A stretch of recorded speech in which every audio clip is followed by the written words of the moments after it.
Hello, everybody, and a very good morning to you all, or depending on where you're joining from, to some of you maybe a good afternoon or even a good evening. But to all of you, a very warm welcome here to the 10th Annual America's Spectrum Management Conference. My name is Dan Kraft, and on behalf of everybody at Forum Global, I'd like to say how great it is to have you all with us here today. We just checked on the system, and we have over 750 people registered to attend this conference from all over the US, from Canada, the wider Americas, and from the rest of the world. And we really are delighted to have you all with us and are looking forward to what I'm sure are going to be 2 days of fascinating discussions. So we were really hoping that having held this event virtually last year, this year we were going to be able to at least partially reintroduce an in-person element and hold the event and maybe have some of us get together at our regular venue for the conference, which is the National Press Club in downtown DC. But unfortunately, we have once again been thwarted by COVID, and instead we're all coming together virtually and joining in this way from behind computer screens. And it's particularly frustrating this year that we're not able to meet in person, as we'd hoped to be able to raise a glass with you all to celebrate what is a landmark edition of this conference, because this year marks its 10th anniversary. But alas, we'll have to save that and celebrate that birthday properly in person at the event next year. And in the meantime, I'm delighted to say that we're celebrating this anniversary year in a bit of a different way by bringing together a fantastic lineup of speakers and panelists who over the course of the next 2 days are going to discuss a wide range of different spectrum policy issues, focusing, as I say, on the US, on Canada, and of course, the rest of the wider Americas region. And those of you who have participated at one of our online conferences before and used this platform, you'll know that even in this virtual environment, there are still a number of different features that we have built in to try and replicate some of the benefits that you get at a face-to-face event in terms of networking, interaction, side meetings, and exhibition areas and things like that.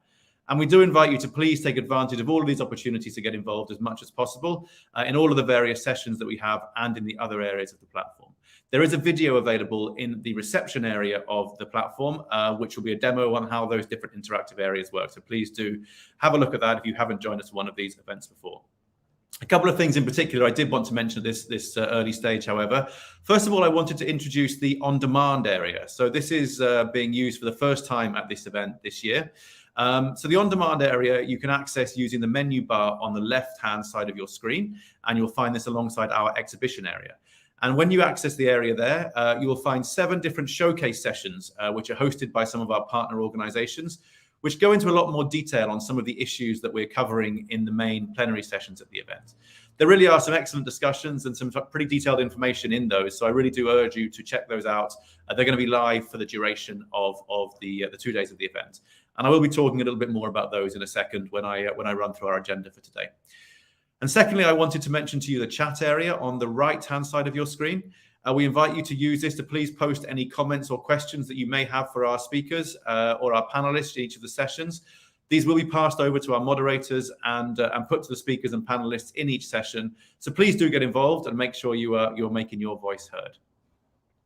So in a second, it's going to be my absolute pleasure to open the conference and to introduce our opening keynote speaker. But before we do that, there are just a couple more things I wanted to mention on the housekeeping side. So first of all, I wanted to thank all of our sponsors and partners for their support of this event. You can see the sponsors and our partners, the logos of all of those on the screen next to me here. We really do appreciate the support of each and every one of these organizations. Without that, the event really would not be possible. So thank you very much to all of you. And as I said, we do appreciate everything you do to make this event happen. I also wanted to mention the hashtag for this event. So as well as being broadcast here on the event platform, we are also being streamed live on Twitter via our Global Spectrum Series account. So for any of you who are joining us in that way, welcome to you as well, of course. And for you and for anyone else who wants to tweet or post messages about the event on social media, you can do that using the hashtag at the top of the screen. You can see here, hashtag America's Spectrum. Finally, a bit about the presentations and the session recordings. So all of the sessions that we have taking place today are being recorded, and the presentations that are being made are also being made available. A link to access all of those will be emailed to you after the end of the proceedings today, and is also available in the reception area on the platform. So you can watch back any of the sessions that you maybe missed, or if you wanted to catch anything again during the day's proceedings. Now onto the program for today. So we have a very busy program today, starting very shortly, as I mentioned before, with our opening keynote presentation from Acting Chairwoman Rosenworcel, who we're delighted to have with us, and we'll be hearing from her very shortly. And then we're moving on to our first panel discussion, which is going to be looking at new administration, new priorities, maybe carrying on some of the issues that the Acting Chairwoman is going to be raising in her presentation and looking at what lies ahead. Before we then move on to our second session this morning, which is going to be looking at spectrum sharing, and then we have a break for lunch. Before this afternoon, we move on to look at the issues of private 5G networks. We have a specific session on space-based connectivity, and then we finish off today by looking at delivering universal service with two sessions focusing on RDOF and then more broadly on the challenge of delivering universal affordable broadband across the region. And finally, before we get started properly, I just wanted to again mention our on-demand area. As I said, you can access this using the menu on the left-hand side of the screen. These are the 7 sessions that we have running today, or running throughout the duration of the event, I should say. So some really, really interesting discussions going there. They're available for you to watch at your convenience throughout the 2 days of the event. So please do make sure you check those out and go and see some of the discussions that are happening in our on-demand area, as well as the sessions that are happening live here on the stage. So lots going on, and that's just the first day.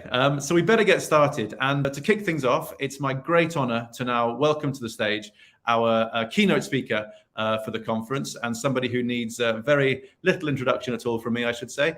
So that's the Acting Chairwoman of the FCC, Jessica Rosenworcel. So Jessica, welcome, and we really do appreciate you being with us.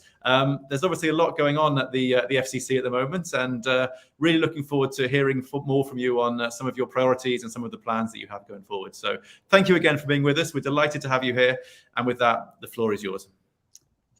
Thank you, and good morning. It is a treat to join you virtually for the 10th Annual America's Spectrum Management Conference. As you mentioned, that's a big milestone, especially with wireless, because there always seems to be something about the power of 10. Every 10 years, a new wireless technology seems like it changes everything from first-generation analog networks all the way up to today's 5th-generation broadband networks. So 10 is a big deal and a really good time to talk about what comes next. So this is my first time addressing this conference as acting chairwoman, and suffice it to say, we've been busy. Since January, the Federal Communications Commission has mounted what I believe is an extraordinary response to a historic crisis. Thanks to our work, 6 million families enduring economic hardship and food insecurity during this pandemic are now connected to high-speed internet service. That means they can keep up with work, apply for jobs, seek out healthcare, and get the information they need to receive essential service in their communities. Thanks to our program to help end the homework gap, school-aged children have access to more than 3 million connected devices that will help them keep up with their schoolwork and develop the skills they need for success in the digital age. Plus, we have healthcare centers nationwide that are receiving about $140 million in support to assist with efforts to expand telehealth. And last week, we kicked off a mid-band spectrum auction that will help ensure that 5G networks reach everyone, everywhere in this country. This is real change for real people. We didn't choose how this coronavirus crisis began, but I believe we have a choice when it comes to the legacy that this crisis leaves behind. And we need to use this moment to build a foundation for new growth and new opportunity in the post-pandemic world.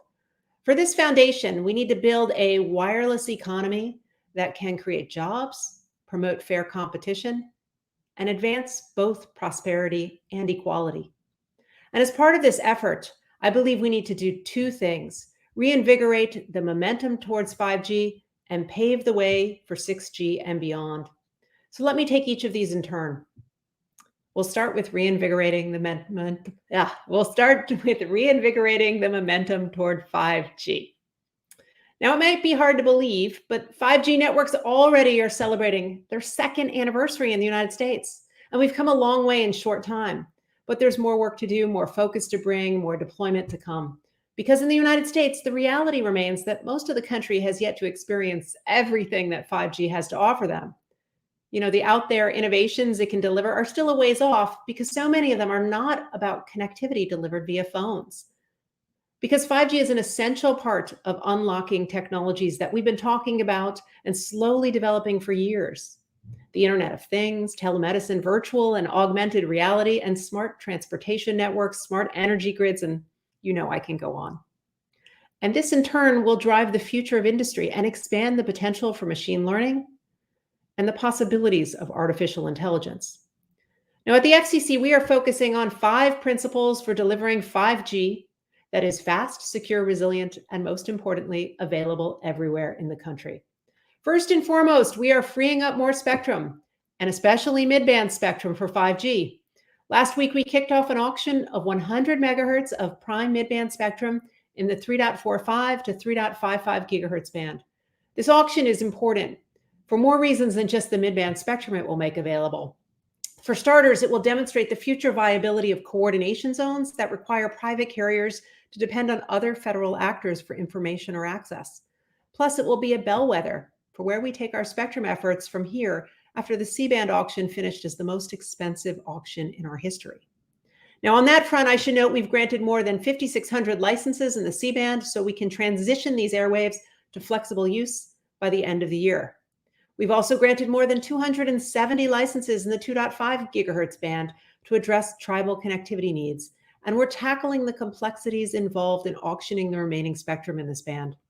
And we look forward to holding that auction after the 3.45 gigahertz band auction is completed. Now, moving up the spectrum chart, we are updating our approach to the 4.9 gigahertz band so that public safety has a path to 5G too, while we're also exploring options that would improve coordination, spur innovation, drive down costs, and facilitate other uses. As part of this effort, we're seeking comment on innovative new ideas like priority and preemption for public safety users, new kinds of excess capacity leasing, and shared access models like the Citizens Broadband Radio Service. Finally, we're making sure there is a pipeline that continues to channel spectrum for new uses. And on that front, I note we're also working with our federal partners to look at the next tranche of mid-band spectrum in the 3.1 to 3.45 gigahertz band. Second, switching from the airwaves to the ground, we are expanding the reach of fiber facilities. Of course, our wireless networks will only be as good as the wired connections that help make them work. So it's terrific to see that building more broadband is at the heart of the legislative discussions we are having about infrastructure in this country. Third, on the equipment side, we are diversifying what goes into our 5G networks. This will increase security, drive down costs, and help build a bigger market for secure 5G equipment. Open and interoperable equipment is the future, and we are taking action to ensure that Open RAN technology is being built here and now. Fourth, we're not stopping at equipment diversity. We're also building resiliency and security in our supply chains. In fact, we're taking direct action to keep untrusted equipment and vendors out of our networks. With the help of a $1.9 billion appropriation from Congress, we are launching a program at the end of this month to replace the equipment to the extent that it is present in our networks domestically today. And we're making adjustments to the FCC's equipment authorization process to help prevent insecure equipment from reaching our shores and to encourage better security practices across the board. Fifth, on the global stage, we are working with our friends and allies on setting the technology standards of the future. I believe that working with our allies and multilateral institutions in international standards development processes can multiply our strength across the globe. Greater participation in these efforts means more innovation at international scale and broader support for the democratizing possibilities of access to modern communications. So I've more than doubled the resources we have at the agency working on these issues. But more importantly, on this effort, I believe we have a one-of-a-kind opportunity to advance our region's leadership. My fellow American, Doreen Bogdan-Martin, is running to be the next Secretary General of the International Telecommunication Union. She currently serves as the director of the ITU's Development Bureau. Under her leadership, this bureau has transformed into an organization that listens to its members, engages with traditional partners, and builds new alliances. I think that's exactly what we need right now, and I believe she has more to offer the ITU, including as Secretary General. Now, I said there were two things, so here's the second one, and that's paving the way for 5G and beyond. And if you think I'm early on this one, I'd just say think again. Much like in the early days of 5G, the scrum for 6G is already intensifying. South Korea, for example, aims to deploy 6G networks in 2028 and has announced a program to develop the core standards and technologies within the next 5 years. Research programs in Finland and Japan have signed agreements to collaborate on developing 6G technologies. China released its 14th 5-year economic plan for development in March, and the blueprint makes clear that even before the ink is dry on so many 5G contracts, it is gearing up for next steps in 6G.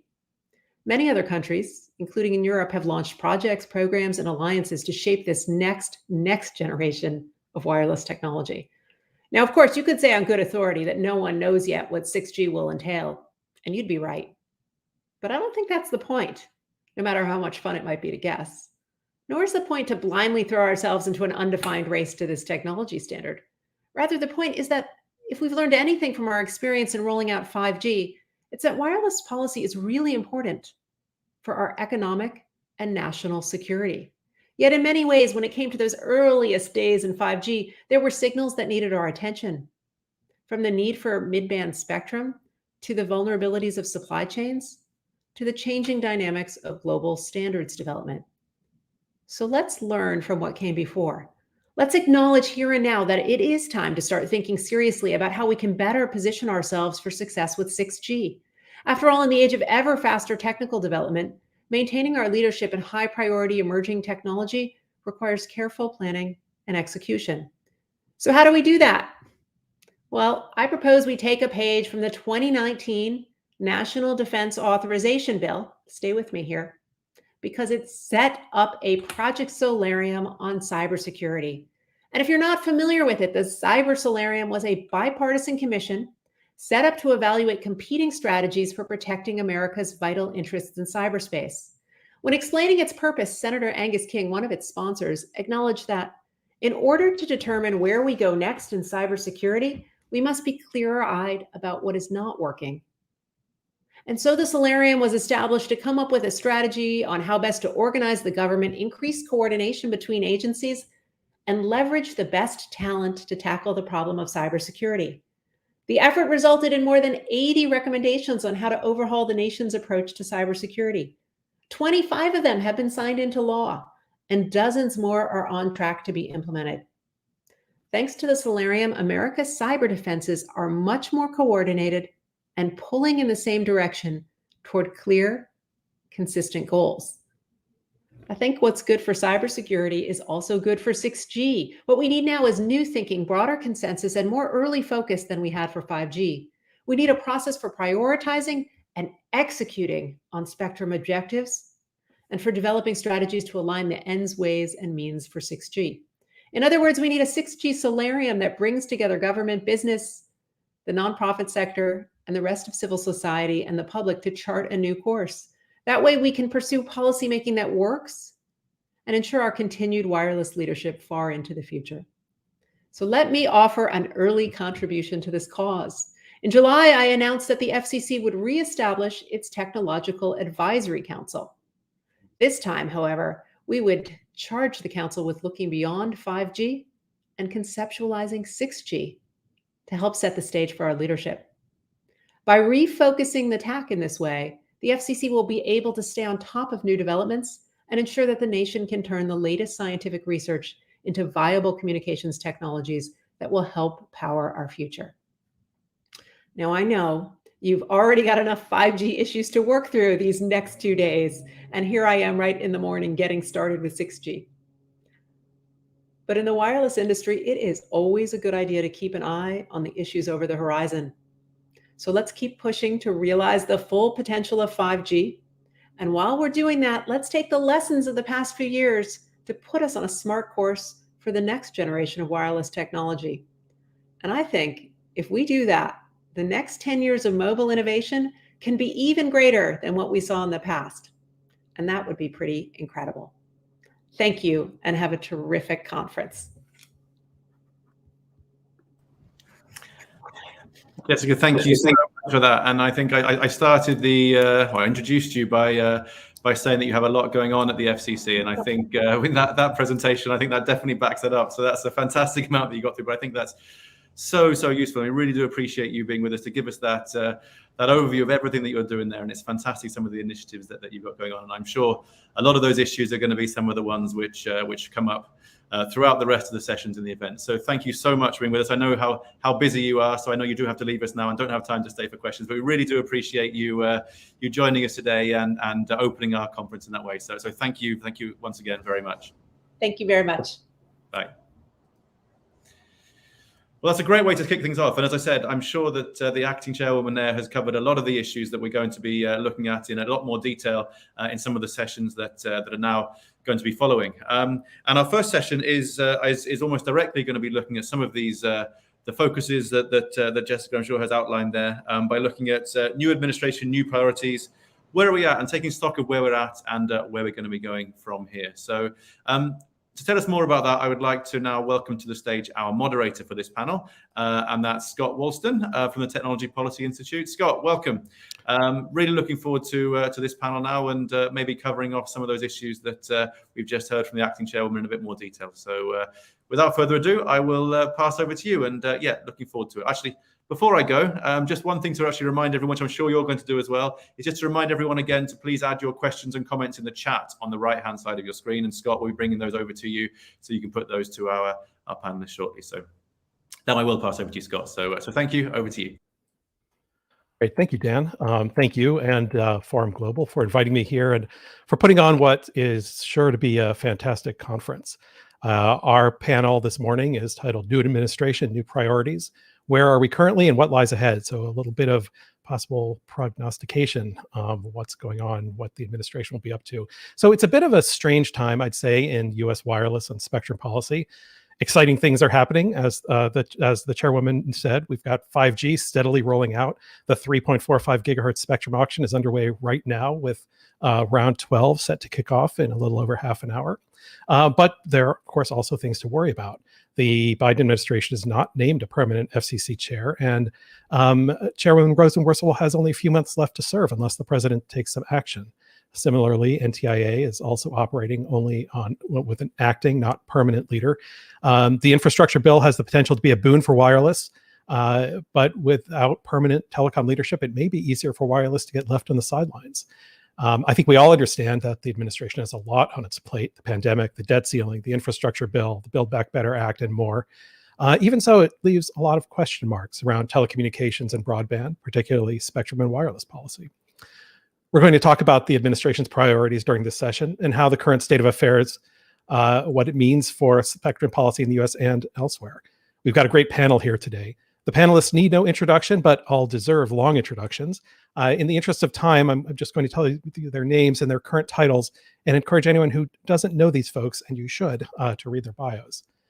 So just very quickly, we have today with us Umar Javed, who is acting counsel for FCC acting chair Jessica Rosenworcel, Derek Clopin, senior advisor to the NTIA Office of the Assistant Secretary, Tom Power, SVP and general counsel at CTIA, Tom Stroop, president of the Satellite Industry Association, and Alex Reutblatt, vice president for worldwide regulatory affairs of the Wi-Fi Alliance. Each panelist will give about 5 to 7 minutes of opening remarks. And after that, we'll have questions and conversation.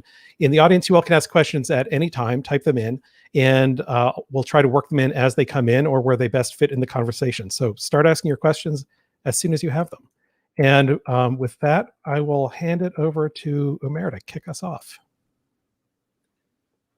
Sure. Thanks, Scott. And good morning, everyone. It's great to be here with all of you. And good morning to my fellow panelists as well. Derek, both Toms, and Alex. I look forward to our discussion this morning. Now, you just heard from Acting Chairwoman Rosenworcel about some of the FCC's progress over the past 10 months. Since January, there have been lots of predictions that, absent a majority at the FCC, there could be no substantial policy decisions at this agency. I think it is fair to say now that that hasn't been the case. Even under a 2-2 FCC, the agency has advanced a major mid-band spectrum auction. It has stood up the largest broadband affordability program of its kind. It has tackled the homework gap by putting devices and connections in the hands of schools and students. It has expanded the reach of telehealth programs to help meet burgeoning demands during the coronavirus pandemic.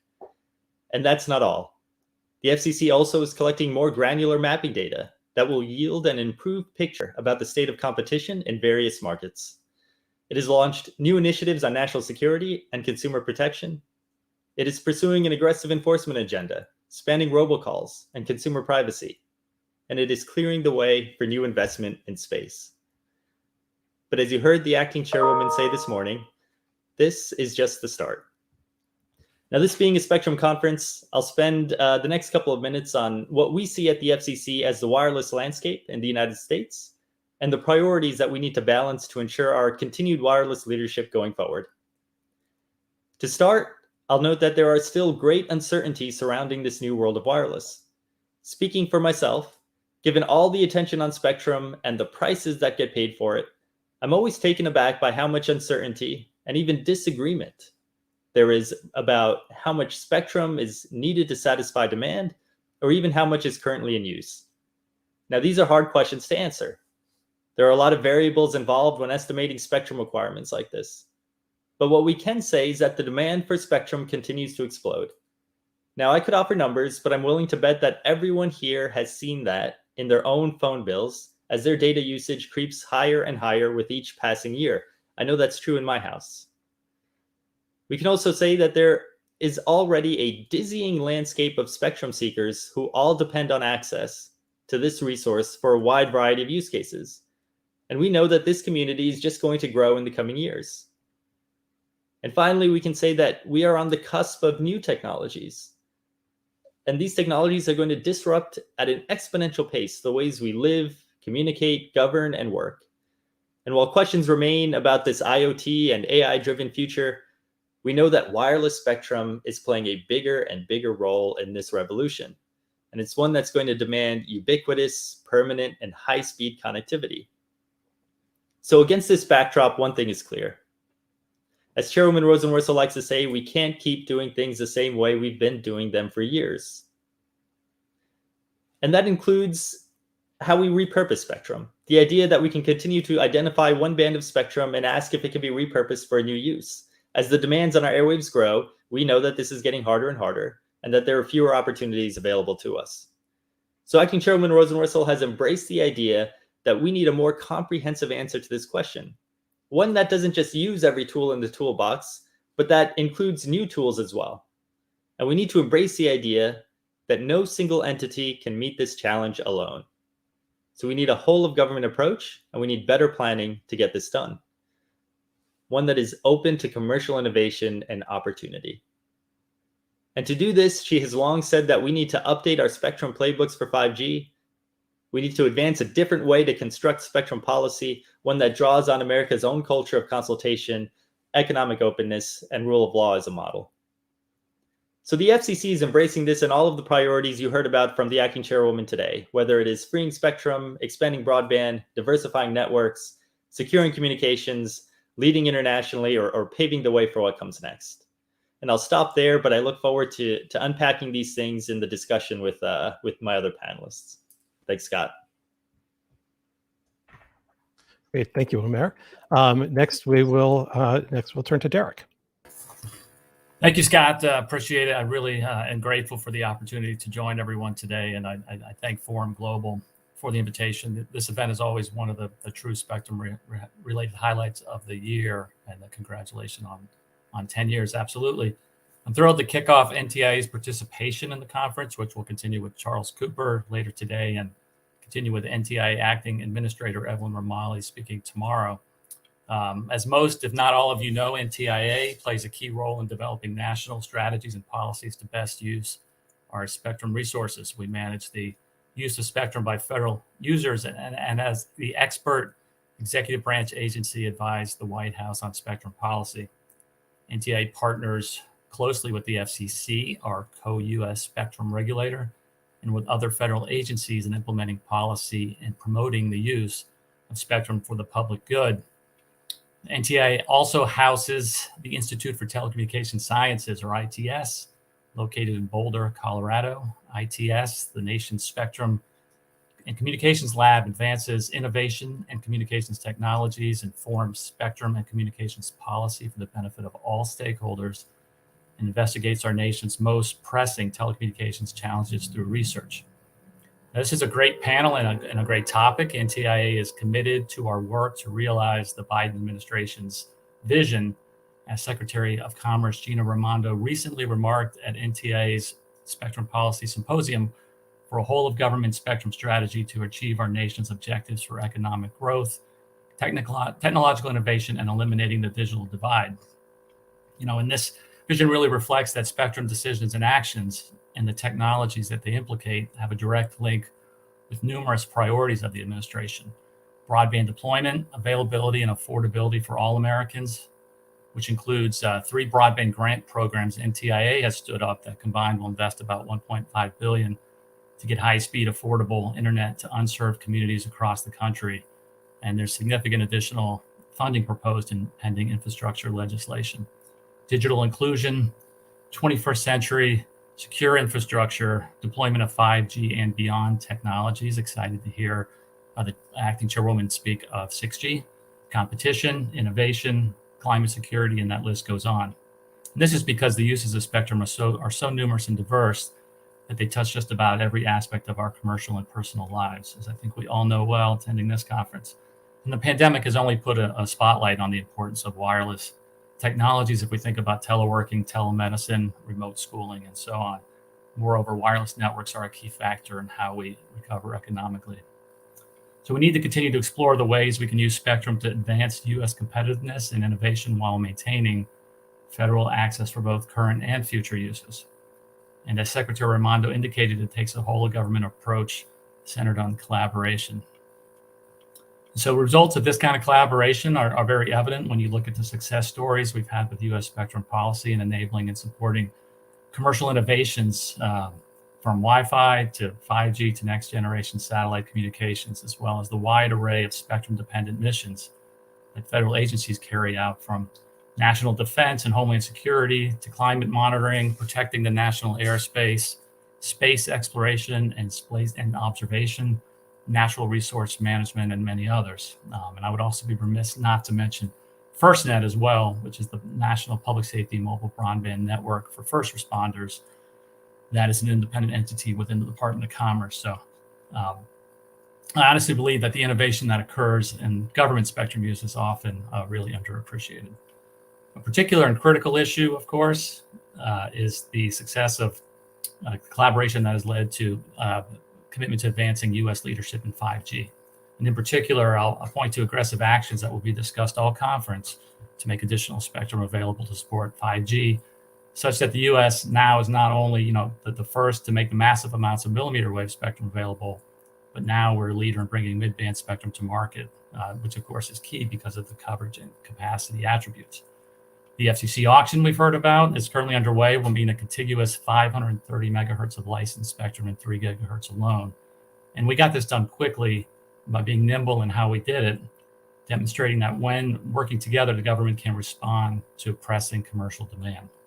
And we're not sitting still, as NTIA is working with the U.S. Department of Defense in particular and the FCC to examine how we might make additional spectrum available in the lower portion of this same 3 gigahertz range, specifically 3100 to 3450 megahertz.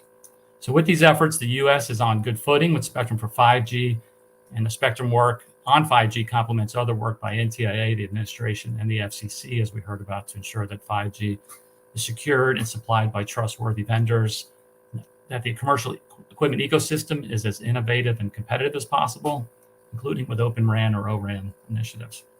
And meanwhile, the FCC has significantly expanded the availability of spectrum for unlicensed use, including next generation Wi-Fi and 6 gigahertz. Of course, not all commercial innovation with spectrum is happening terrestrially, and I know we'll hear from Tom for sure. And the U.S. has a vibrant and entrepreneurial sector for space-based services. And this includes the continued rollout of non-geostationary satellite systems that could bring more broadband access, especially to rural areas across the globe. We also see the promise of many industries and applications in the aeronautical and maritime services, many of them involving unmanned vehicles. So, and in recognition of the heightened activity in space, I'll point out that NTIA earlier this year released a thorough catalog report exploring the breadth of U.S. space-based industries and cataloging the spectrum resources available. It's available on NTIA's website if you're interested. Another important focus we have at NTIA and across the government and with industry collaborators is continuing to find improved technology tools and techniques that will allow us to better use spectrum. Spectrum repurposing is not getting any easier if we're honest about the costs and complexities with trying to relocate incumbent spectrum users. We have to accept an increasingly congested spectrum environment. It means we must explore other methods, including dynamic spectrum access and sharing. The pioneering effort with CBRS at 3550 to 3650 is a great example and one we are already learning quite a bit from. For our part, NTI is looking to build on this and other efforts that we currently are calling an Incumbent Informing Capability, or IIC.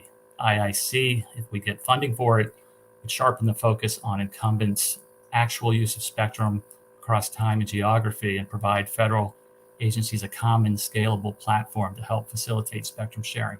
Again, the point here is we are looking to spur and support innovation in spectrum management tools and techniques. The goal is for advancing ways for all users to access additional spectrum more efficiently and effectively and proactively help to minimize the likelihood of harmful interference events. So excitingly, we see artificial intelligence automations as tools that are going to come into play. So I think I'll stop there now and look forward to the continued discussion. Thanks.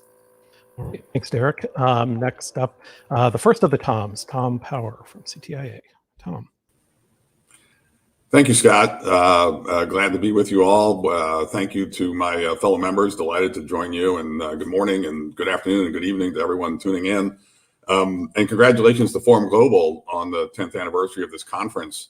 I want to start by actually going back even further to really talk about how U.S. has always led the world when it comes to spectrum and wireless innovation. We were the first to move away from command and control allocations to flexible use policies that have spurred massive innovation and next generation advancements in mobile service. We launched auctions as the most efficient way to ensure that scarce spectrum resources are put to their highest and best use. And we created the technical rules for unlicensed spectrum, which years ago were talked about as the junk bands of spectrum. And that has spurred massive innovation in that space. The impact of wireless on the United States is really extraordinary. We just see from the last year and a half, from telehealth to education, how much wireless networks have meant to the country. Going back a little further, just on the economic front, the wireless industry accounted for a full 10% of U.S. GDP growth from 2011 to 2019. But of course, it's been in the last year and a half with COVID where the wireless networks have really shown their strength. Even as mobile usage increased around 40% since the onset of the pandemic, median wireless speeds increased by 50%, according to Ookla. And that work goes on. 5G is poised to have as great or even greater impact than 4G. Last year, the wireless industry invested $30 billion in its network deployments, the third year in a row of increasing expenditures and a 5-year high. According to the Boston Consulting Group, 5G will be central to our nation's economic recovery. It projects to create 4.5 million new 5G jobs and $1.5 trillion in new economic growth over this decade. But this doesn't happen in a vacuum. Public policy, and spectrum policy in particular, is critical. I had the privilege of working in the Obama administration under a president who issued 2 executive orders on spectrum, among other things, targeting the freeing up of 500 megahertz of spectrum over 10 years. We worked closely with Congress on the 2012 Spectrum Act, which led to the AWS-3 auction and the broadcast incentive auction. In the last administration, we saw the FCC shift its focus to the very important topic of mid-band spectrum and the very successful C-band auction, as well as setting up the 3.45 gigahertz auction. And Acting Chairwoman Rosenworcel really put the pedal to the metal on that one, accelerating the auction of that spectrum, which has now started. And we're very glad to hear her comments this morning on the importance of the lower 3 gigahertz band, as well as the future of 6G. And as Derek Klobin just said, Secretary Raimondo is at the center of this. She has mentioned a couple times the need for a national spectrum strategy, or as Derek said, an all-of-government approach. We at CTI embrace that, of course, and welcome the opportunity to work with the administration on a national spectrum strategy. As important as our focus on spectrum is, we have to keep in mind it is part of a broader communications policy and really a broader economic policy for the Biden administration. Wireless is and should be, it has to be an important part of that vision. We were very pleased to see the bipartisan infrastructure bill that has passed through the Senate. It is technology neutral. It gives the governors, who will be central to the allocation of that funding, it gives the governors great flexibility to figure out the right technology for the right areas of their states. And that's what's really important, especially as you see 5G coming on and the promise of 5G home broadband, meeting broadband users' needs, but also being able to be deployed in areas that might not be suitable for fiber, being able to be deployed more cheaply and more quickly in many cases than fiber. And as consumers rely more and more on wireless, having that option available is critical. So as the administration moves forward, funding broadband programs, it is critical that wireless solutions continue to be funded. And that's why I'm very glad to be a part of this conference to talk about all the ways that we, working collaboratively in industry and with the government, can make that happen. So thank you, Scott. I'll turn it back to you. Okay, thanks, Tom.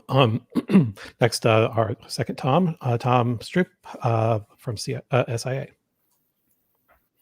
Thank you, Scott, and thank you, Forum Global. I appreciate the opportunity to participate again in this very important conference. I'd like to focus my remarks on one of the questions that was noted in the program, which is, what should the priorities for the new administration be in order to ensure the power and promise of spectrum is maximized for citizens everywhere? And I'd like to focus on the everywhere aspect of that question. It's especially important when you think about the fact that only 10% of the Earth's surface has access to terrestrial connectivity services. That creates a tremendous opportunity for the satellite industry, which is enjoying unprecedented growth.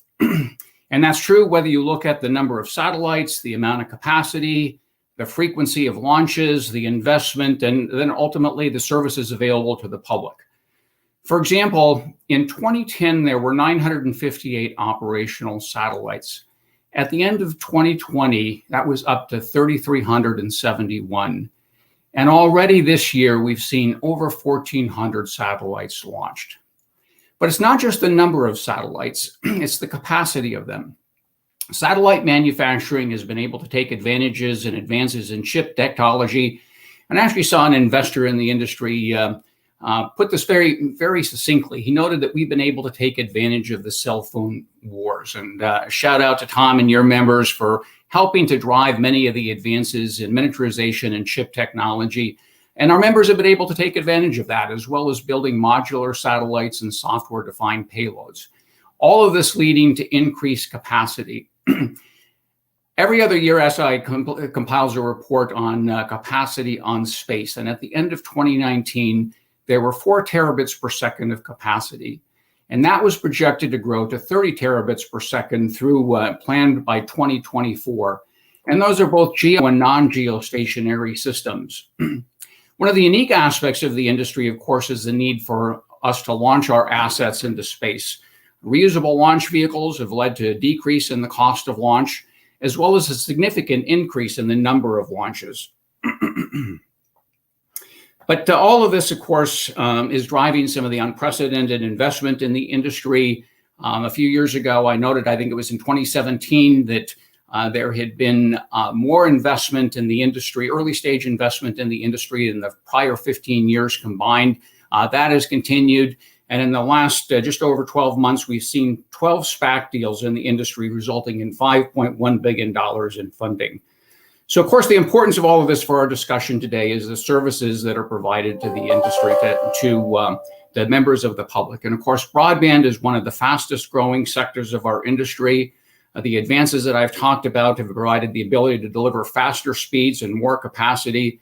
And of course, one of the great advantages of the satellite industry is the ubiquitous coverage and the ability to provide service within days rather than the time it takes to trench fiber to deliver broadband services.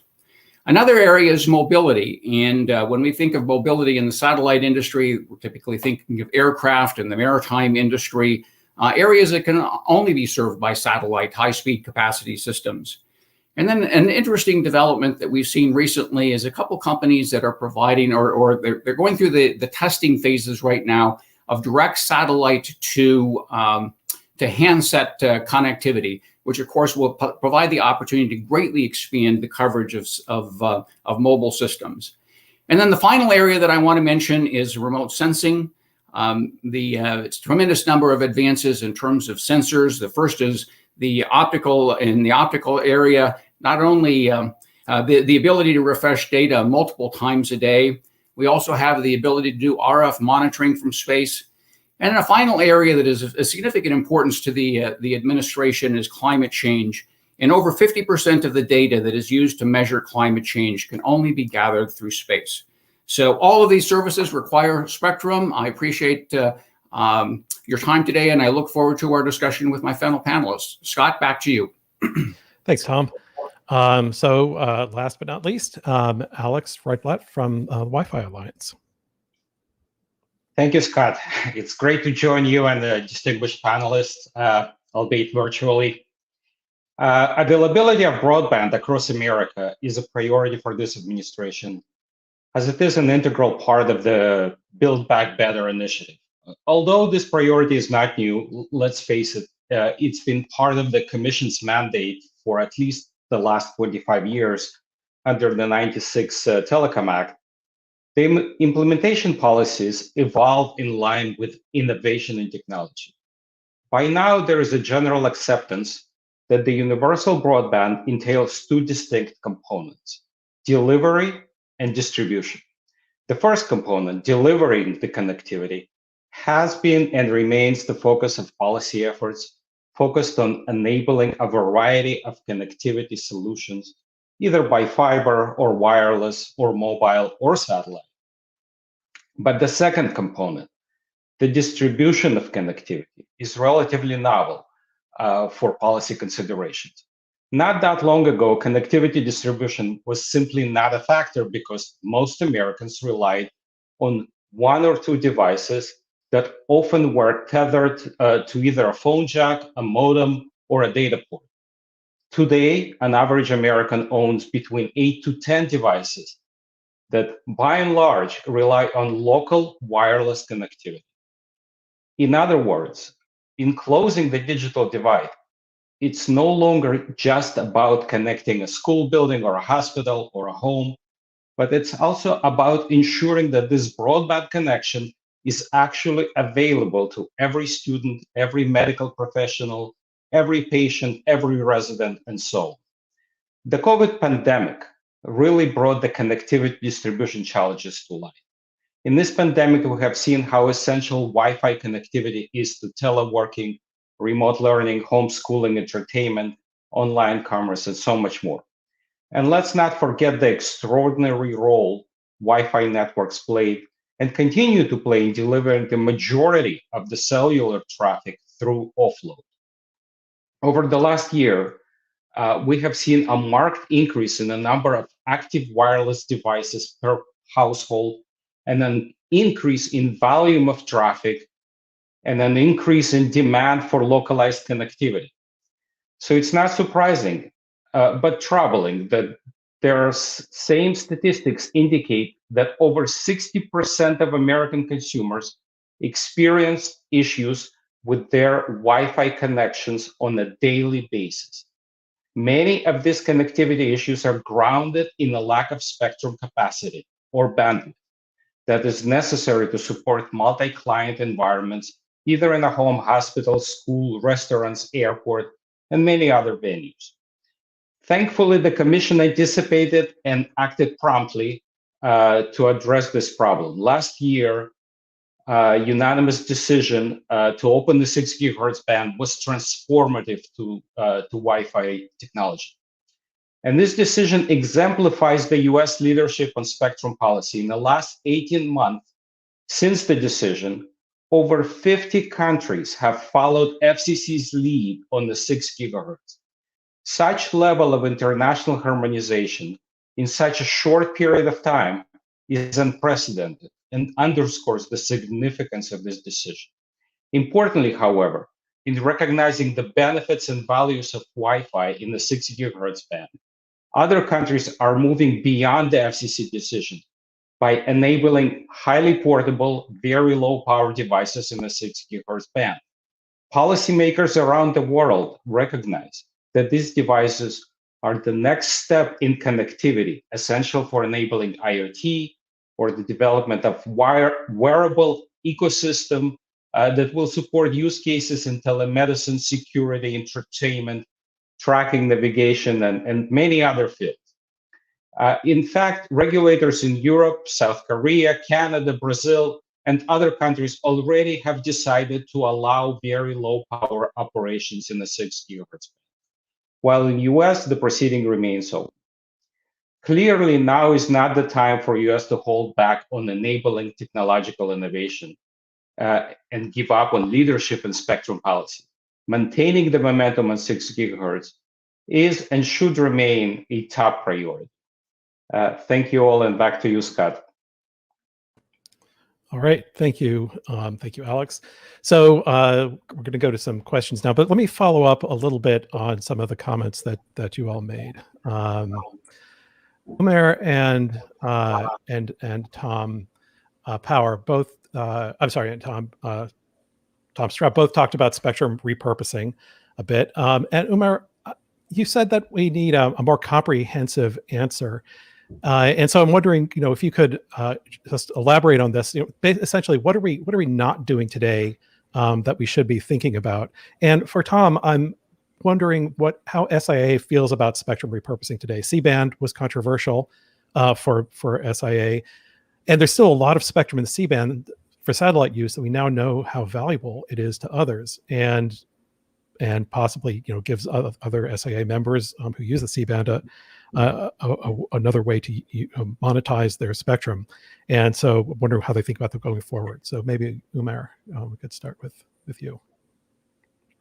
Sure, happy to do that, and thank you for the question. I think the first thing I might highlight, and I think this has come out repeatedly under this new administration, we heard it at the NTI Spectrum Symposium from Secretary of Commerce Gina Raimondo. But it's that if we learned anything over the past few years, it's that we do need a national unified approach to spectrum policy. So I think that's one thing that you see a lot of agreement on early within this administration, and I hope we can see some progress on that as well. And I think what's behind it is not simply the idea that in the past we've had these disagreements between stakeholders or between federal and non-federal uses of spectrum. But that we have to start thinking about spectrum in a strategic sense. And again, we heard that from Secretary Raimondo as well a couple months ago. We need to look at the process of what we do with spectrum and then set out a framework for how we can retain our edge as kind of the global leader when it comes to technology-driven innovation. And I thought, Tom Power did a really great job of documenting just how the United States has done that in the past. The second thing I might flag is that I think you see from the administration early on embracing the idea that we need to start developing spectrum policies that can enhance competition. This is a fundamental goal of FCC spectrum policy as well, in making sure that there's enough spectrum available for multiple existing service providers, as well as new potential entrants. And so in the short term, I think Acting Chairwoman Rosenworcel has flagged two things that maybe need our focus. One is that we do need more spectrum to support competitive mid-band 5G deployments in the United States, because these are the kinds of deployments that can help meet the demand for wireless and also improve service to rural and other areas. And that second, we also have to tackle the fact that both the prices and the reserve prices for spectrum have been trending upwards recently. And we have to start asking the question about whether these recent prices paid for 5G spectrum are sustainable and what kind of impact they're going to have on things like quality of service, network investments, and even consumer bills.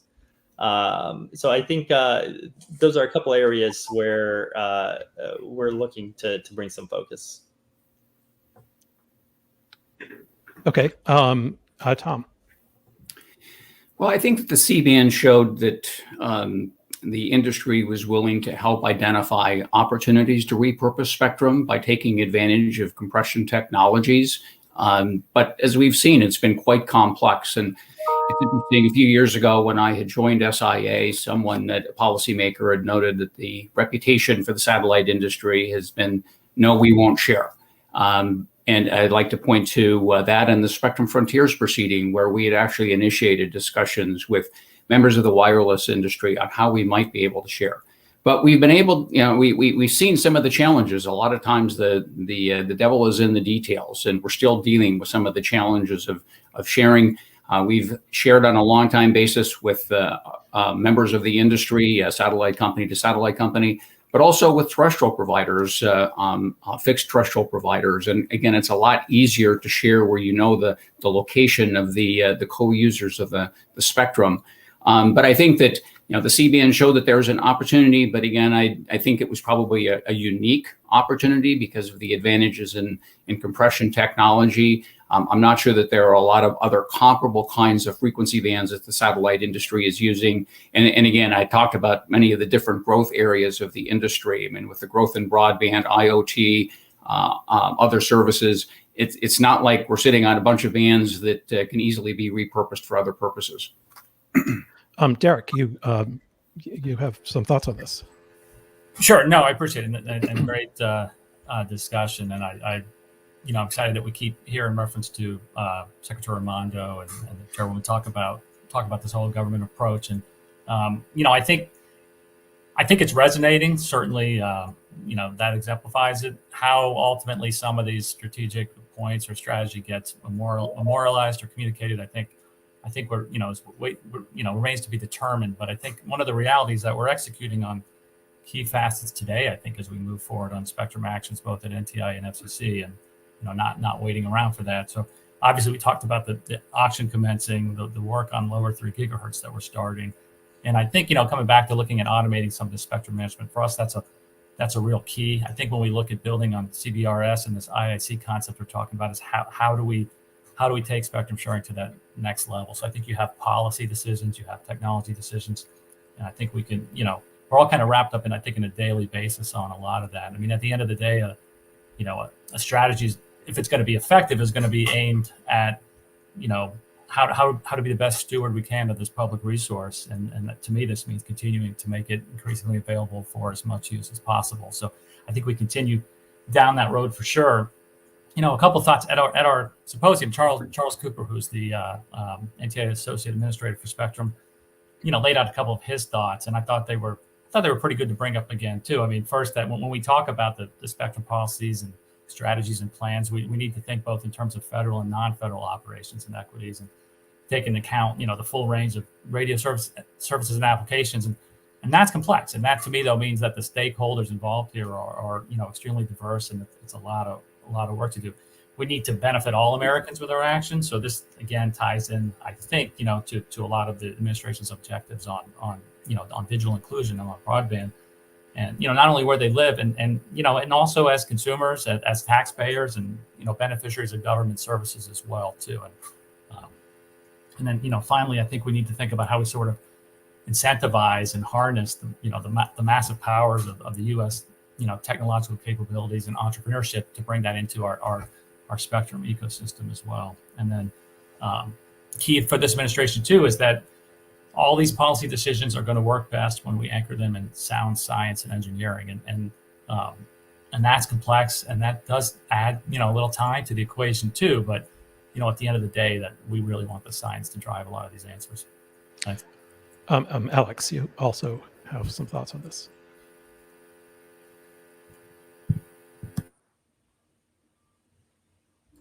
You're muted, which is a key part of any virtual conference.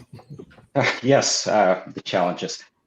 Thanks. I just wanted to follow up on Derek's point that I think is very important, and that is spectrum is a valuable natural resource that is available to all of us. And the fact is that maximizing the use of this natural resource is becoming more and more challenging. And so we're seeing the policymakers take an innovative solutions to making the resource available. So for example, again, in the 6 gigahertz band, the Commission was able to develop techniques where we can share the spectrum without displacing the existing incumbent users, such as satellites, such as microwave operations, and also rely on geolocation capabilities with the use of the automated frequency coordination system. So all these techniques are very important for maximizing the public benefit of spectrum. Thanks. Let me follow up on that a little bit and also ask for Alex and Tom Power. Partly this is not an easy question this is an impossible question to answer, but maybe you can raise the curtain for us a little bit on how the decisions get made. It's sort of a mantra now by policymakers and everybody that we need licensed and unlicensed spectrum. But that doesn't tell us how to decide what should be licensed and what should be unlicensed. And it mostly comes down to lots of debates and arguments and technical reports about what spectrum bands should be allocated to what. And I'm wondering if you have thoughts on that process, whether that's how we'll continue to make these decisions, and so how you all interact to make your points and to argue your case. Well, whoever wants to take it. I guess I'll take it first. And thanks for asking the impossible question. But I think one important distinction between licensed and unlicensed is that unlicensed services never require exclusive access to spectrum. We manage to deliver the quality of service under the unlicensed conditions in a way that does not require the incumbent services to relocate or even to accept additional constraints. I think that's a critical distinction from licensed services that by and large do require some kind of exclusive access for which they obviously pay for, but then that requires repurposing, relocation, or at least imposing significant constraints on incumbent services. And I'll turn it over to Tom. Thanks, Alex, and thanks, Scott. So yeah, there's no perfect solution here. It is the impossible question. We sort of do the best we can as we move along. I will note, there are a few metrics you can look at. One is just the amount of spectrum allocated to the various uses in mid-band above 3 gigahertz. There's about 4 times as much spectrum for unlicensed as licensed. It's similar in the high bands. That doesn't answer the question precisely, but I think it does suggest that it's time for a little bit of rebalancing. If you look at what's going on in the rest of the world, even after the 100 megahertz that we'll see from the 3.45 auction, we'll still be considerably behind some key countries, China, Canada, the UK, and some others. And looking at this from a global perspective is important on a couple levels. One is simply what are the advances they're going to be making, just as we did on 4G, which not only spurred wireless deployment and network deployment, but we're the leaders on developing operating systems. We're the leader of the app economy. It's just these cascading events that you have to keep your eye on. And then there's also the issue of just harmonization. The chairwoman talked about the standard setting process.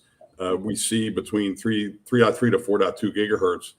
That is being internationally harmonized for terrestrial mobile networks. We want to be a part of that. That brings down costs for consumers. And so it's important to keep our eyes on all these things. And then finally, I'll just note that, in terms of spectrum efficiency, we did some math where we went from 2010 to 2019. If you look at the amount of data going over wireless networks, you put that in the numerator, and you look at the amount of spectrum allocated to wireless networks, you put that in the denominator, that ratio increased by a factor of 42 times between 2010 and 2019.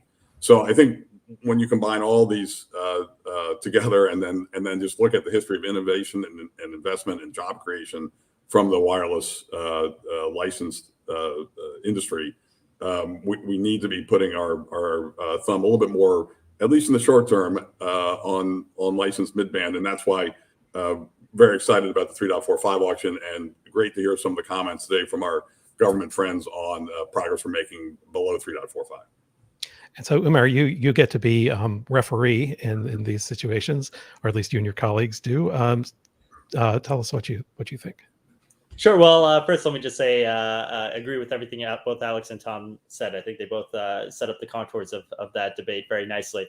I'm certainly not going to get in the middle of them. I know better than to do that. But I think maybe what I'll add to the conversation that's occurred so far is that those aren't necessarily the only two choices that are available to us. And I think Derek started to hint at this as well in his earlier response, which is that we have to start to acknowledge that there's a range of spectrum access tools available to us today that weren't there even a couple of years ago. And we have to start looking at that as the new normal. And as Chairman Rosenworcel has said before, our system of spectrum access today has a very binary quality. Either it's licensed or it's unlicensed, either it's federal or it's non-federal.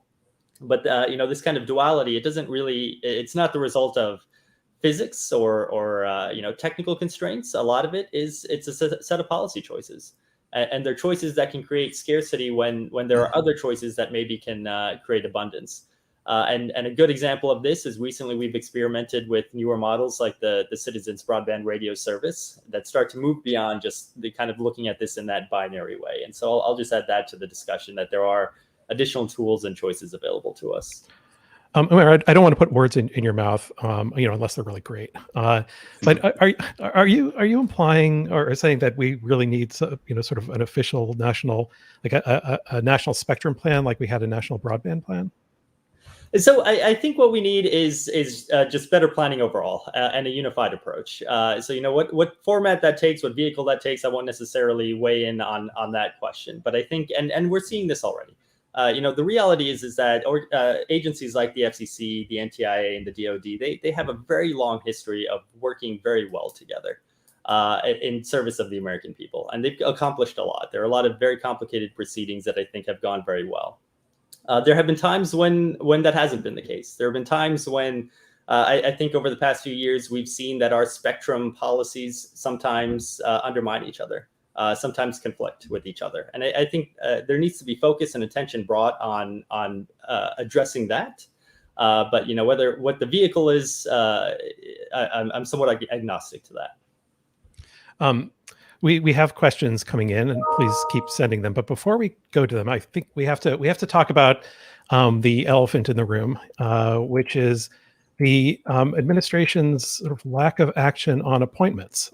We don't want to get into the parlor game of who's being nominated for what, but why do you all think the FCC, why the administration has sort of ignored the FCC and NTIA, and what can we infer from that as to the administration's views of telecom and wireless?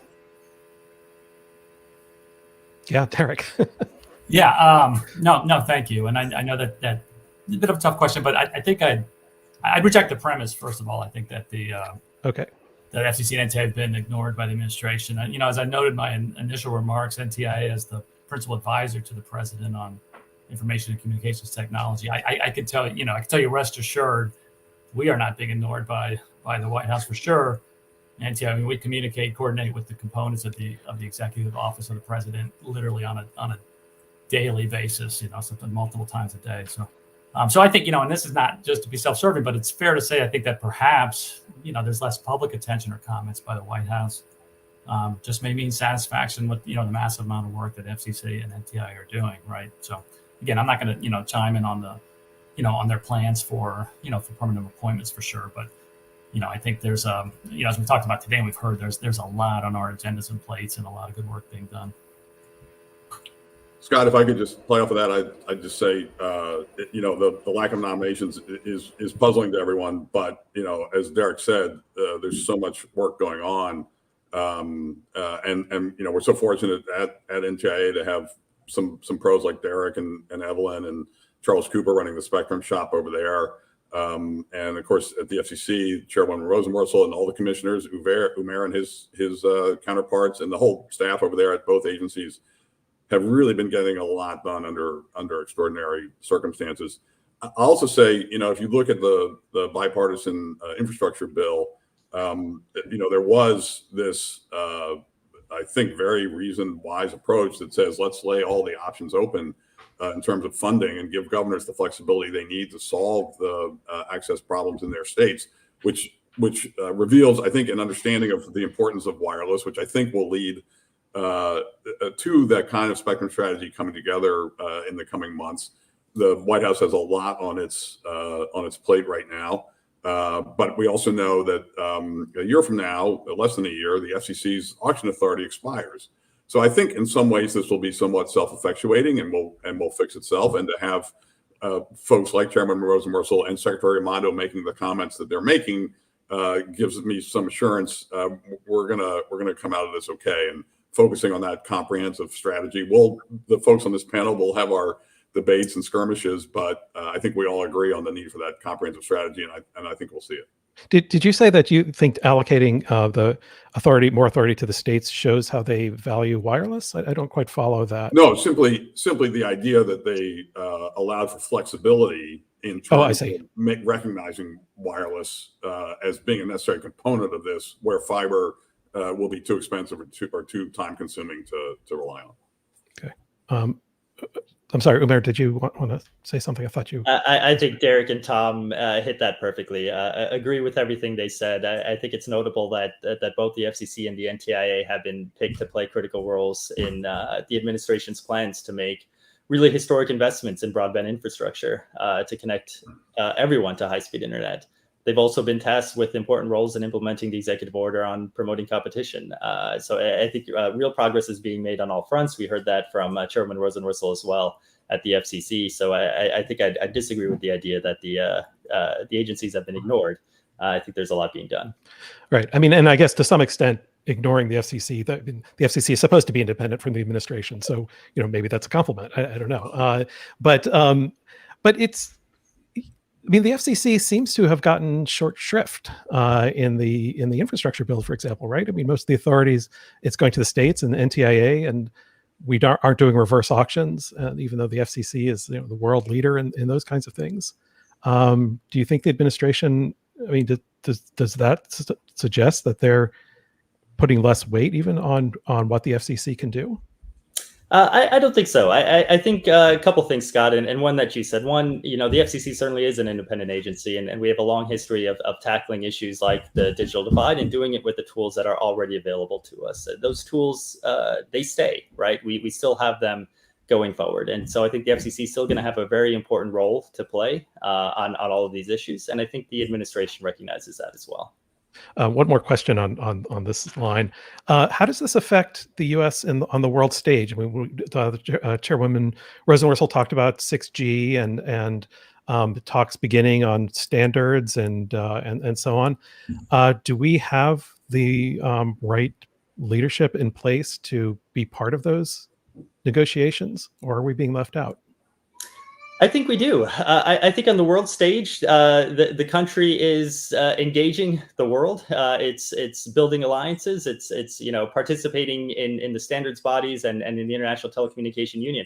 I think the most noteworthy thing, something that Chairman Rosenworcel flagged this morning as well, is that we're running Doreen Bogdan-Martin for IT Secretary General, which has been very well received on the world stage so far. Mm-hmm. So I think there's a lot of focus, a lot of initiative, and ideas flowing right now to restore that kind of leadership. Anybody not in government want to take that on? I do think one of the big events we've got coming up in 2023 is the World Radio Communication Conference, and we strongly support, of course, Doreen Bogdan-Martin's candidacy for WARC 23. There's a whole lot of work going on right now as we get closer to that. I think having strong leadership at NTIA, FCC, State Department, that's critical to making that work. We've got a couple of years before we get to the conference, but that'll be one big focus of attention for leadership at all those agencies. Okay, let's go to some questions from the audience and continue to send those in.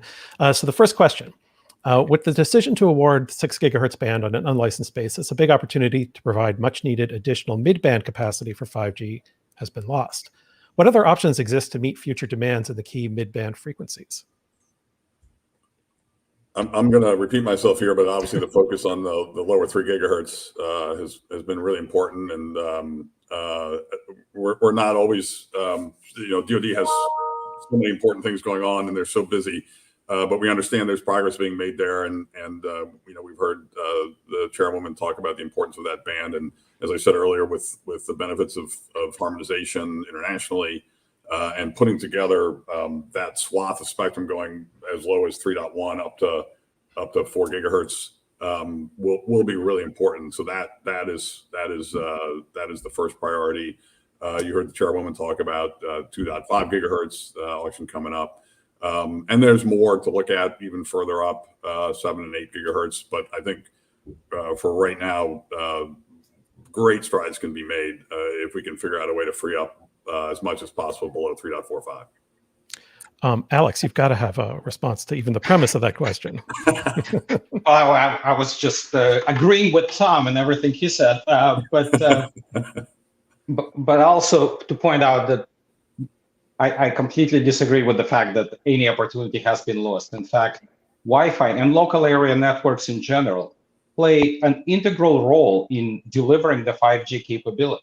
It's not simply about wide area 5G networks. It's also about having that connectivity indoors, having that connectivity in places where 5G signals may not be available. And so having both sides of this equation, the local area networks and the wide area networks, enabling not just the connectivity itself, but also enabling the distribution of the connectivity to the users and the way they consume it is critical.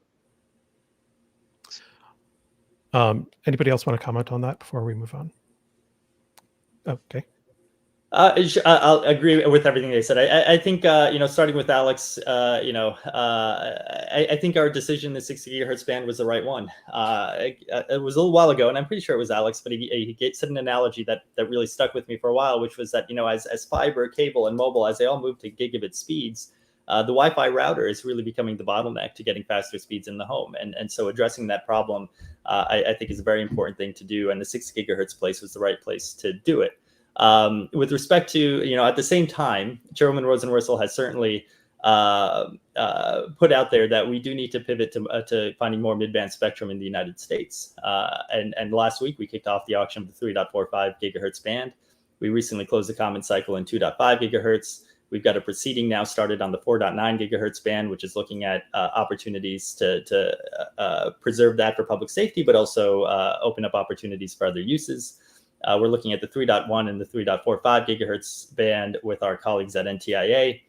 So I think a lot of work underway. At the core of it, though, I think we also need to look at the idea that we need additional tools to repurpose some of this spectrum, and whether those are legislative or otherwise. But I think we're, getting everything we can out of the Commercial Spectrum Enhancement Act, and I think there's a willingness to work with Congress and others on additional tools to free up some spectrum. What are these tools that we need but we don't have? So, I think when it comes to the FCC, one thing that we like is having as much flexibility as possible to make the decisions of how we repurpose and reallocate spectrum. And the reality is that sometimes those decisions face certain limitations because of the tools and the laws available for us. And an example of that is the Commercial Spectrum Enhancement Act, which requires that we find 110% of the relocation costs that are needed in order to clear some spectrum.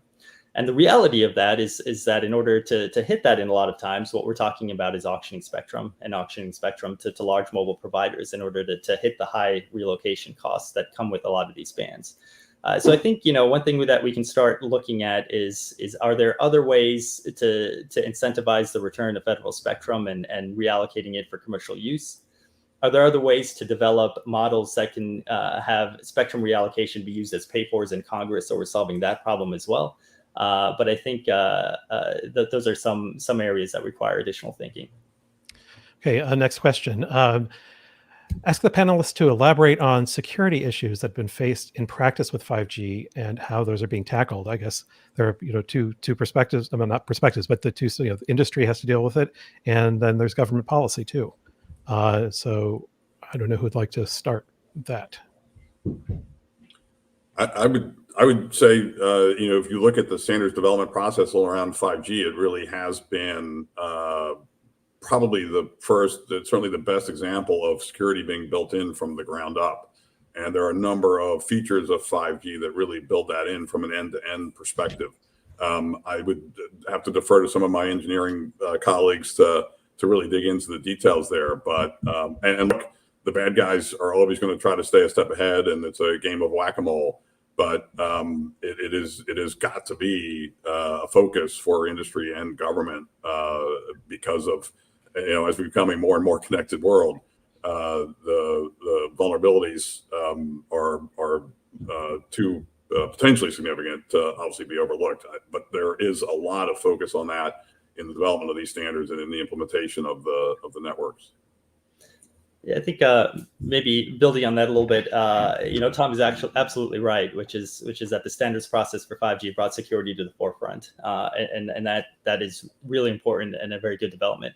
I think from the government side, part of the problem that we're facing is that the standards process only gets you so far.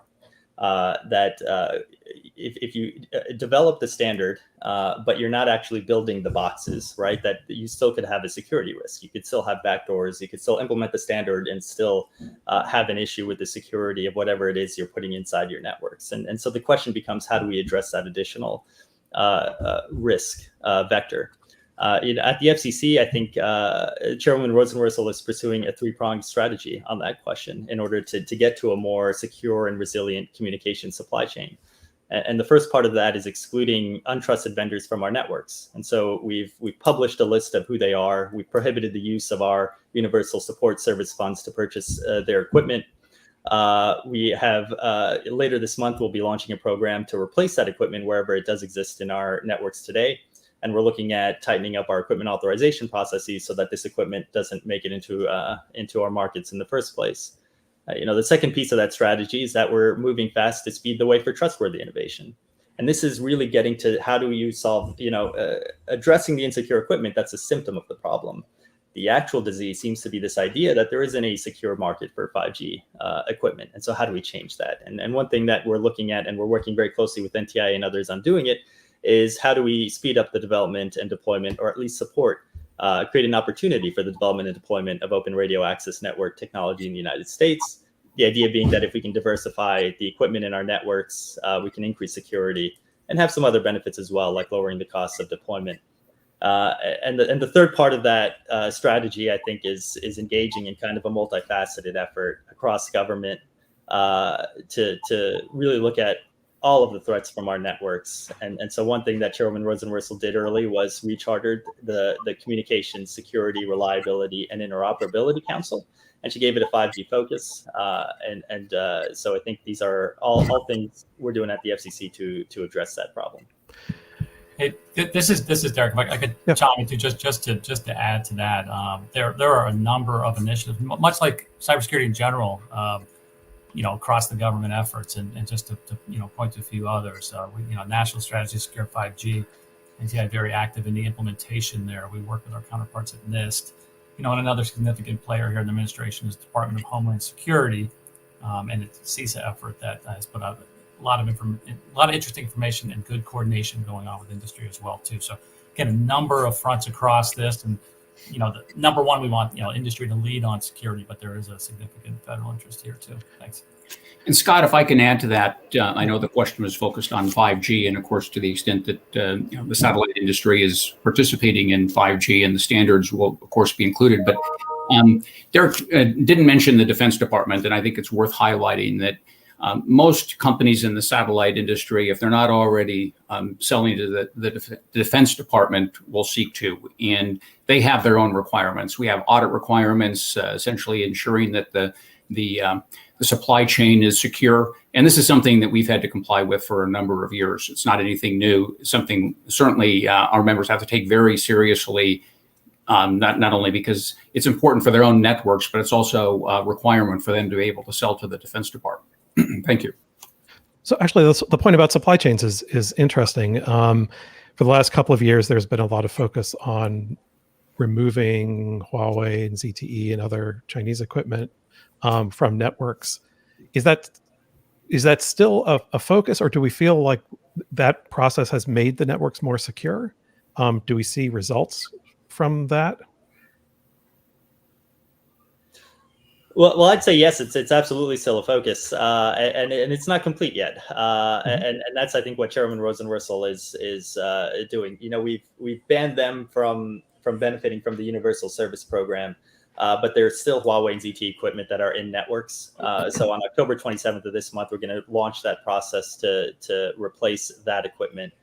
And then we're taking steps to move beyond just the Universal Service Program to make sure that we're moving the industry in a more secure direction and creating the opportunity for those alternatives to develop. Scott, if I could just add there. Yeah, I was just about to call on you, actually. So okay, it's been a number of years since the Chinese vendors have had more than a very small, like 1 or 2% share of the domestic market. CTI members. We started pulling them years ago about their investments in those vendors, and none of them had any. So it's been focused on some really smaller rural carriers who saw the advantages of a heavily subsidized and increasingly robust product. So it's been a small part of the network, but of course it's a network, right? And so a small vulnerability can lead to a much larger one. But as Umair said, the rip and replace is attacking that, and we hopefully will have that behind us soon. Have you seen any supply chain issues as a result? Meaning because there are fewer suppliers to choose from now that could pile upon just other supply chain issues that are affecting everything. On that front, it again for our members, the pushback against the unsecure vendors that factor has not been a major factor in terms of supply chain, but there are certainly other supply chain factors going on. Yeah. We've seen the challenges on the semiconductor side of things, where the pandemic caused a cascading series of events, as well as bad weather in the various areas. And then, of course, there's been the push from many sides on the Open RAN architecture and how that could lead to greater competition in the vendor community, as well as a push in the U.S. for a more U.S.-based development of vendor solutions. So there are a lot of factors at work there, but a lot of good attention and a lot of good momentum at work as well. So here's a question. It's the $1 million, actually the $65 billion question. Can anyone in the panel share their view on the infrastructure bill and if the $65 billion for broadband will become reality in the short to medium term? And then you can also tell us who's going to be chair of the FCC. Yeah, this is Derek. I don't think I can't make the prediction for Congress, but certainly administration supports it, and we're hopeful, optimistic. I would share that, and I think those of us who've been doing this for a while have talked about the digital divide for literally decades, and I guess it took COVID to really, really bring it to the fore. And we now have, it was a bipartisan bill, and folks on all sides of the political divide see the need to solve this problem. I think we're going to get there.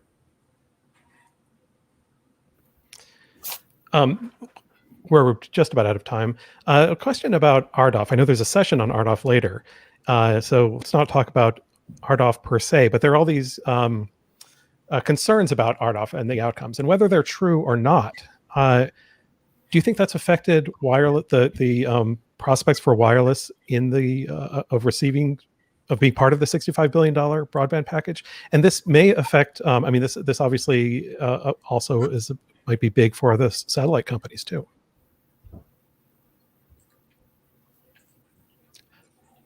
No effect. Any thoughts? I'll jump in. I think I'll just say that, the FCC has approved applications of 90 providers who will receive $475 million over 10 years to build gigabit networks on the wireline side. I think, certainly there's some cleanup that's going on in the RDOF, and that's to make sure that we're targeting funding in the right place.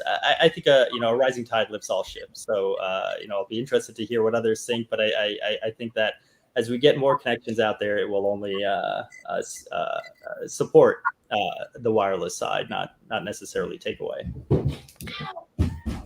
I would say I didn't get the sense that it was a driver in any of the policy decisions that are being discussed. Okay. Any of these programs are going to have implementation complexities and challenges, but it doesn't take away from the underlying value of wireless and spectrum to solve this issue, as again reflected in the bipartisan infrastructure bill. Let's see, another question here. This is mostly for Alex. What Wi-Fi trends are expected for the next 5 years, particularly with the additional spectrum in 6 gigahertz? Oh, wow. All in 2 minutes. Well, I think in projecting the trajectory of Wi-Fi technology or technology in general, I think it helps to take a look back and see where we came from. So maybe 20 or 25 years ago, all we needed from Wi-Fi was short messages and emails.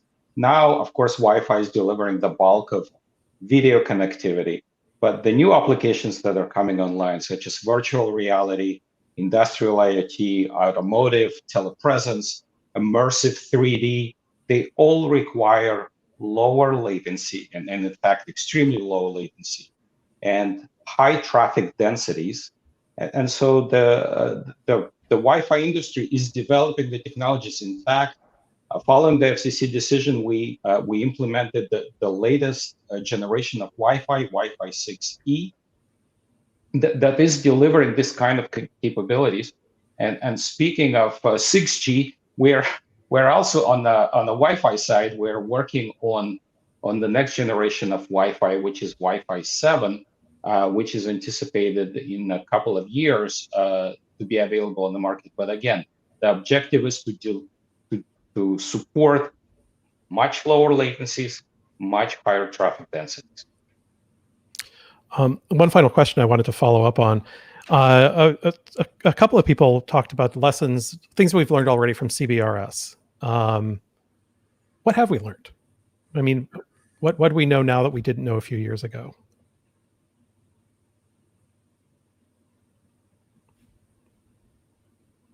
Oh, you're muted. There. Sorry about that. Glad I wasn't the first to do it, though. I think from the FCC's perspective, CBRS is a great success story. I think on a couple fronts. First, on the auction itself, I think Chairwoman Rosenworcel is a big believer in the idea that, especially as our national providers grow bigger and fewer in number, that to have successful auctions, we need many bidders. We need to grow a new class of spectrum interests that are going to participate, enter the market, and deploy spectrum assets. And CBRS was a really good indicator of that. I think in terms of record-setting auctions, we had more winning bidders out of that auction than any prior FCC auction to date or any auction since then. And so I think that's something that we're very interested in exploring and what that could mean for the wireless economy. On the other side, we have very active engagement on every level of CBRS, from the GAA to the priority access licenses. I think we're finding that there's real value in each of these elements of it. And so this seems like this was the right decision to find a way to keep all of these uses and to grow that kind of ecosystem. So from our perspective, very good success story. Yeah, and I'll just add to what Umair said. I think we're viewing it the exact same way. Very successful, and certainly what the FCC did on the licensing side is innovative. And then on the technology side and sharing, we're seeing the SAS and these systems play out. And I think from a technology perspective, those vendors are certainly learning.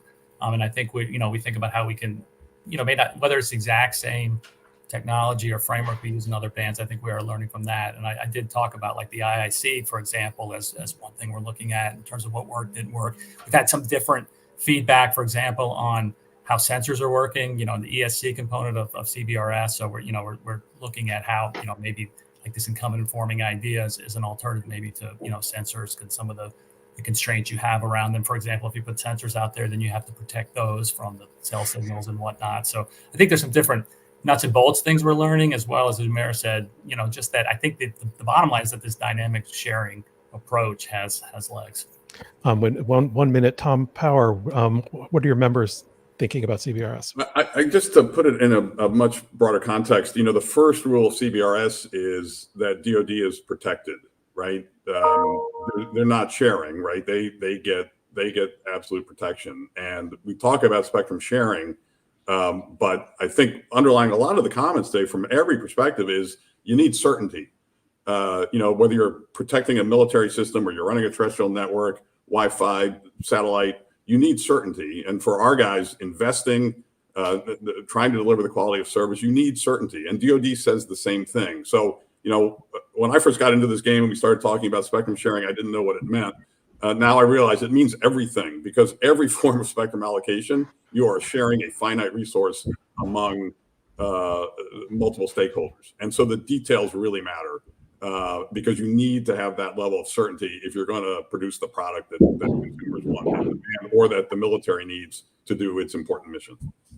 Okay, that's all the time we have. So thank you all very much. This was a lot of fun. And with that, let me hand it back over to Dan. Scott, thank you very much. And a big thank you to all of our panelists. And really fascinating discussion. And we covered a lot of ground there. And I think it just shows some of the challenges, the opportunities, and some of the stuff that we're going to have coming up over the next few years. So really appreciate all of your participation. Thank you very much. And Scott, again, to yourself for expertly moderating that session as well. So thank you all. Thank you all very much indeed. And thank you to everyone out there for all of your comments and questions as well, which really are appreciated too. And we want you to please continue with that throughout the rest of the event as well. Please do keep continuing to add your comments, your questions onto the chat, and we will again pass those through to the moderators as well. So we have now got a short break, but we're back in around about 20 minutes or so for our next session, which actually was led into quite nicely with some of the final discussions we had just now. Session looking specifically at spectrum sharing, maximizing the potential of spectrum sharing, which is going to be back here on the main stage at 10:55. That's, of course, local time in Washington, D.C. So back here again for that. In the meantime, you have 20 minutes or so please do go and grab yourself a coffee and then maybe make your way back to the platform, and you can check out, as I mentioned before, some of our on-demand sessions that we have running. So we have the 7 on-demand sessions, which you can access using the menu bar on the left-hand side of your screen. And just to give you a bit of a taster of some of the sessions that we have and some of the issues that are going to be covering, we're going to show a short video now to just highlight some of the topics that you can kind of go and view and the sessions you can watch in that on-demand session. So we're back here on the main stage in 20 minutes. Thank you again to Scott and to all of our panelists. And of course, a massive thank you as well to Acting Chairwoman Rosenworcel for kicking off our event with that opening keynote presentation as well. See you back here shortly. And in the meantime, here's what you can check out on our on-demand sessions. Thank you.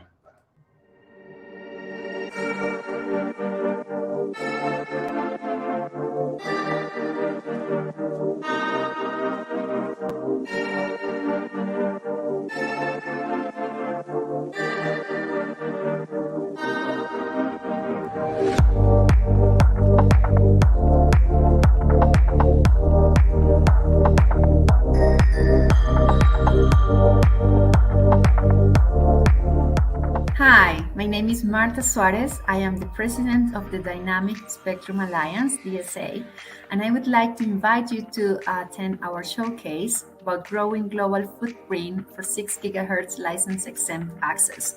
We are going to have a review about the last updates, and you can participate in the session and watch it on demand and expo area. We will hear about different industry members from the DSA. Will tell us about the global momentum, the ecosystem for 6 GHz band and license access, and also some updates about the AFC certification process, the automated frequency coordination. So don't hesitate. I'm sure you will have a lot of interesting information, and I hope to see you there. Thank you. Welcome. I'm Peter Linder from Ericsson. I'm heading up 5G marketing here in North America. I have a session for you about 5 different things that have changed or perspective that we all need to know about 5G, perhaps a little bit different from what you normally see. In order to access these ones, I would like to suggest that you head out to view the showcase in the on-demand and expo area. The on-demand and expo area where you find the showcase. Thank you very much. Hi, this is Jennifer McCarthy, Vice President of Legal Advocacy for Federated Wireless. I'd like to thank the Global Forum team for their efforts in pulling the America Spectrum Conference together, and invite you to come check out the Federated Wireless Showcase at the On-Demand and Expo area on the website. We are going to be talking with Kurt Schabach, Federated Wireless's CTO, about the power of cloud computing and how it can be leveraged to improve spectrum management for regulators as well as operators in this era of shared spectrum and new opportunities for 5G deployments. Thank you so much and look forward to seeing you there. Hello, my name is Ari Fitzgerald. I am the practice leader of the Communications, Internet, and Media practice at Hogan Lovells. We have provided for you a video as part of the showcase that focuses on spectrum policy developments in the US and Latin America. I hope you enjoy the video. Hello, this is Tony DiToro with Link Global. We're inviting you to join our showcase session in the on-demand area. Come find out about our satellite constellation, how we're changing the world of connectivity by connecting everyone directly to the mobile phone already in their pocket. You can hear about our excited mobile operator partners and how they look at Link and our connectivity and built-in resiliency for the future. Over the last 20 years, Wi-Fi has transformed the world. In Wi-Fi Lands, we have worked diligently to ensure that Wi-Fi democratizes connectivity. This vibrant, energetic community of fans that we have that includes engineers, entrepreneurs, venue owners, operators, policymakers. And with this diversity of community sharing the same interest for Wi-Fi, we can be sure that the next 20 years of Wi-Fi are going to be tremendously exciting.